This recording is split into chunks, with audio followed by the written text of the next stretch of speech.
இயேசு கிறிஸ்துவின் நாமத்தில் உங்கள் யாவருக்கும் அன்பின் வாழ்த்துக்கள். இந்த நல்லதொரு காலை நேரத்தில் மறுபடியும் இன்னொரு எபிசோடாகிய இயேசுவோடு பேசுகிற நிகழ்ச்சியில் உங்களை சந்திப்பதில் மிகுந்த சந்தோஷமாக இருக்கிறேன். கர்த்தர் இதுவரைக்கும் நம்மை ஆசீர்வதித்து பாதுகாத்து நடத்தி கொண்டு இருக்கிறார். அதனால் இந்த நிகழ்ச்சி அநேக இடத்துல பார்க்குறவங்க சொல்கிறாங்க, பாஸ்டர் இன்றைக்கி நீங்கள் பேசின வார்த்தை, நேற்று இன்னொருத்தர் பேசின வார்த்தை எங்களுக்கு ரொம்ப பயனுள்ளதாக இருந்துச்சு, முந்தினத்து ஒரு பாஸ்டர் பேசினாங்க எங்களுக்கு ரொம்ப ஆசீர்வாதமாக இருந்துச்சுன்னு ஒவ்வொரு நாளும் அவங்க வெளியில் பார்க்கும்போது கமெண்ட்டில் சொல்கிறாங்க. கர்த்தர் அவங்களுடைய இருதயத்தை தொடுகிறார், வார்த்தையின் ஊடாய் அவங்க ஆசீர்வதிக்கப்படுறாங்க. அதனால் அவருடைய கமெண்ட் செக்ஷன் பார்த்திங்கன்னா ரொம்ப பாசிட்டிவாக இருக்குது. அதனால் தொடர்ந்து இந்த நிகழ்ச்சியை பாருங்கள். ஒவ்வொரு நாளும் காலை 7லேருந்து 7:10 வரை ஒளிபரப்பப்படுகிறது. மற்றவங்களுக்கும் அந்த நிகழ்ச்சியை பகிர்ந்து கொடுங்க.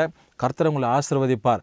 அதனால் தூரத்தில் இருக்கிறவங்க, ஆர்மியில் இருக்கிறவங்க, வெளி தேசத்தில் இருக்கிறவங்களாம் இந்த நிகழ்ச்சியை பார்த்து ஆசீர்வதிக்கப்படட்டும். குறிப்பாய் நம்முடைய கிரேஸ் தொலைக்காட்சி நிறுவனராகிய ஐயா பில்லிகிராம் அவங்களை கொண்டு ஆண்டவர் இந்த கடைசி நாளுக்குரியதான எச்சரிப்பின் செய்திகளை அநேகருக்கு பயனுள்ளதாக இருக்கிறது. மற்றவங்க கூட இணைந்து பேசப்படுகிற உலக அளவில் தேவனுடைய ரகசியத்தை வெளிப்படுத்தி இருக்கிறதான அந்த காரியங்களுடைய தத்ரூபமான செயல்பாடுங்க ஆதாரப்பூர்வமாக வைத்து அநேகருக்கு பிரசங்கம் பண்ணி கொண்டு இருக்கிற இந்த காரியங்கள் ரொம்ப பிரயோஜனமாக இருக்குது. அநேகர் ஆசீர்வதிக்கப்படுறாங்க. நீங்களும் தொடர்ந்து இதில் இணைந்திருங்க. கர்த்தர் உங்களை ஆசீர்வதிப்பார். உங்களுக்கு ஏதாவது ஜெப விண்ணப்பங்கள், நீங்கள் ஏதாவது உங்களுக்கு கேள்வி இருக்குமானால் கீழ்கண்டு இருக்கிற தொலைபேசி எண்களுக்கு அவங்க பாஸ்டருங்க பேசும்போது அவங்க கீழே அவங்களுடைய பேரும் தொலைபேசி எண்கள் உண்டு. அதனால் அந்த பாஸ்டர்கிட்ட நீங்கள் ஜெபம் பண்ணிக்கலாம். கிரேஸ் தொலைக்காட்சியுடைய எண்கள் உங்களுக்கு உண்டு. அதனால் இப்படிப்பட்ட உங்களுடைய ஜெப விண்ணப்பங்களை சொல்லி நீங்கள் ஜெபித்து கொள்ளும்போது கர்த்தர் உங்களுக்கு பெரிய ஆசீர்வாதத்தை கொண்டு வருவார். மத்தேயு சுவிசேஷம் 7ஆம் அதிகாரம் 7வது வசனத்துக்கு உங்கள் வேதத்தை திருப்பி கொண்டு அதிலேருந்து ஒரு குறிப்பிட்ட ரகசியத்தை நம்ம பார்த்து சொல்ல போகிறோம். இயேசு சுவாமி சொல்லப்பட்ட ஒரு காரியம். The Lord began to teach to the people. என்ன சொல்கிறார் பாருங்க. கேளுங்கள் அப்போது உங்களுக்கு கொடுக்கப்படும், தேடுங்கள் அப்போது கண்டடைவீர்கள், தட்டுங்கள் அப்போது உங்களுக்கு திறக்கப்படும் என சொல்லி சீஷர்களுக்கு கற்பித்து கொண்டு இயேசு பயணமாய் போய் கொண்டிருக்கிறார். இது ஓமையை சொல்லி கொண்டு போய் கொண்டிருக்கிறார். எனக்கு அருமையான தேவ ஜனமே, இந்த காலை நேரத்தில் இந்த வசனத்தை கவனித்து கொண்டிருக்கிற உங்கள் வாழ்க்கையில் இயேசு சுவாமி உங்களை பார்த்து சொல்கிறாரு, கேளுங்கள் அப்போது உங்களுக்கு கொடுக்கப்படும்.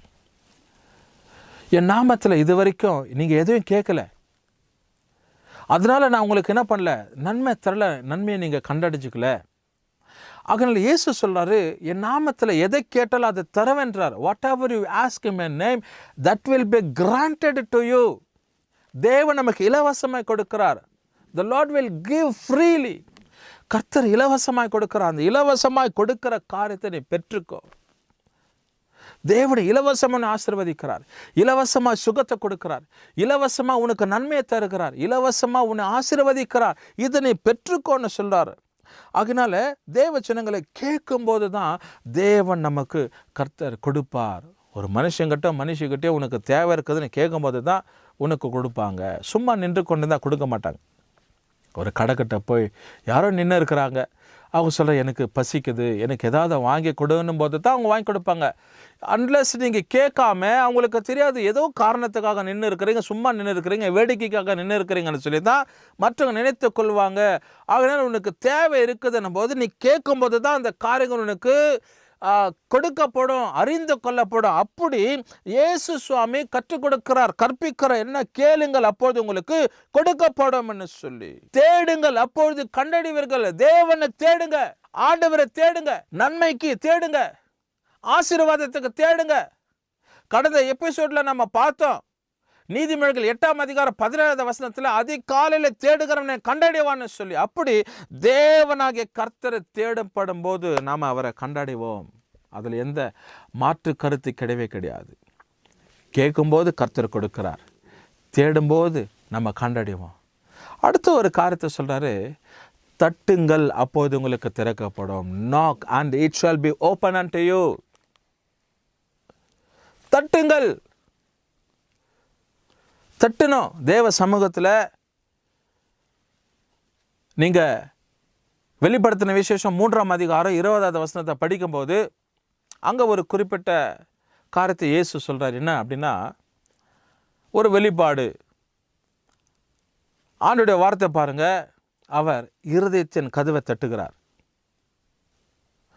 ஒருவன் என் சத்தத்தை கேட்டு திறப்பானால், இருதயத்தை தட்டுகிறார். அந்த சத்தத்தை கேட்டு நம்ம திறக்கப்படும் போது தேவன் நம்முடைய இருதயத்தில் வாசம் பண்ணுகிறார். தேவன் நம்ம இருதயத்தில் குடிக்கொள்கிறார்னு சொல்லி நம்ம எதுக்கு தட்டுவோம்னா, குடிக்கொள்வதற்கு தான். ஒரு வீட்டை பூட்டி இருக்கிற வீட்டை தான் நம்ம என்ன பண்ணுவோம், போய் தட்டுவோம். திறங்க, இதில் நான் இருக்கணும், வரணும், நான் வெளியிலேருந்து வந்திருக்கிறேன் அப்படின்னு போல. அருமையானவர்களே, இந்த வசனம் பாருங்கள் எவ்வளோ உங்களுக்கு ஒரு ஆசீர்வாதம். இயேசு தம்முடைய சீஷர்களுக்கு கற்பிக்கிற ஒரு காரியம். கேளுங்கள், அப்போது உங்களுக்கு கொடுக்கப்படும். தேடுங்கள், அப்போது நீங்கள் கண்டடைவீர்கள். தட்டுங்கள், அப்போது உங்களுக்கு திறக்கப்படும் என்பதாக. ஏனென்றால் கேட்கிறவன் பெற்றுக்கொள்வான், தேடுகிறவன் கண்டடைவான், தட்டுகிறவனுக்கு திறக்கப்படும்னு சொல்லி. அருமையான வார்த்தை. 7ஆம் அதிகாரம் மத்தேயு சுவிசேஷம் 7ஆம் வசனம் 8ஆம் வசனம். பழைய பாடல் ஒன்று உண்டு. கேளுங்கள் தரப்படும், தட்டுங்கள் திறக்கப்படும், தேடுங்கள் கிடைக்கும் என்றார் இயேசு. தேடுங்கள் கிடைக்கும் என்றார்னு சொல்லி எவ்வளோ ஒரு அருமையான ஒரு பாடல்கள். இந்த பாடல்கள் எல்லாம் நம்ம கேட்கும்போது ரொம்ப சுவாரஸ்யமாக எங்கேயோ நம்முடைய சிந்தனைகளை கொண்டு போய்டும். அப்படியே தேவனோடு கூட இணைந்து இருக்க ஆண்டவர் எவ்வளோ அற்புதமான வார்த்தை நமக்கு வேதத்தில் வைத்திருக்கிறாருன்னு சொல்லி நம்ம யோசிப்பதற்கு அது ஏற்றதாக இருக்கும். இந்த காலை நேரத்தில் இந்த மத்தேயு சுவிசேஷம் 7ஆம் அதிகாரம் 7ஆம் வசனம் 8ஆம் வசனம் அவங்க வாழ்க்கைக்கு ஒரு ஆதாரமாக இருக்கட்டும், ஆசீர்வாதமாக இருக்கட்டும். ஜெபிப்போம். நல்ல பிதாவே, இந்த காலை நேரத்துக்கு நன்றி. இந்த வசனத்தை கேட்ட, கவனித்த, திறந்து பார்த்த இந்த பிள்ளைகளுக்கு ஜெபிக்கிறேன். ஆண்டவரே, இந்த வசனத்தில் வாசிக்கிறோம்ப்பா. கேளுங்கள் தரப்படும், தட்டுங்கள் திறக்கப்படும், தேடுங்கள் அப்போது கண்டடைவார்கள் என்று சொல்லி இந்த பிள்ளைங்க கேட்கட்டும், தேடட்டும், தட்டட்டும்ப்பா. கர்த்தர் நீர் அப்படி நடத்துங்க. ஆண்டவர் இயேசு நாமத்தில் ஜெபிக்கிறோம் நல்ல பிதாவே. ஆமென். கர்த்தர் உங்களை ஆசீர்வதிப்பார்.